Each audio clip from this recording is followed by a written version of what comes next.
Calicut university fourth semester exam ഈ വരുന്ന June 19 മുതൽ ആരംഭിക്കുകയാണ്.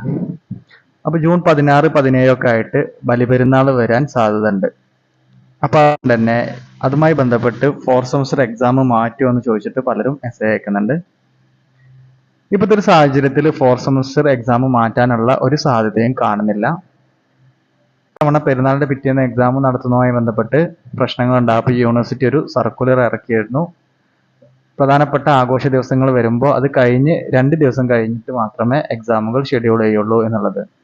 അപ്പോൾ അങ്ങനെ നോക്കുമ്പോൾ പെരുന്നാൾ ആവാൻ സാധ്യത 16, 17 ഏതെങ്കിലും ഒരു തീയതിയാണ്. എക്സാം ഷെഡ്യൂൾ ചെയ്തിട്ടുള്ളത് 19-ാം തീയതിയാണ്. അപ്പോൾ അതുകൊണ്ട് തന്നെ എക്സാം മാറ്റാനുള്ള ഒരു സാധ്യതയില്ല. കാരണം അക്കാദമിക് കലണ്ടർ കൃത്യമായി ഫോളോ ചെയ്ത് പോകണം എന്നുണ്ടെങ്കിൽ കറക്റ്റ് ഡേറ്റിൽ തന്നെ എക്സാം നടക്കേണ്ടതുണ്ട്. അപ്പോൾ എന്തായാലും ഇതുവരെയുള്ള അപ്ഡേറ്റ്സ് പ്രകാരം എക്സാം മാറ്റില്ല എന്ന് തന്നെയാണ് പറയാനുള്ളത്. എന്തെങ്കിലും അപ്ഡേറ്റ്സ് വേറെ കിട്ടുകയാണെങ്കിൽ അറിയിക്കാം. Thank you.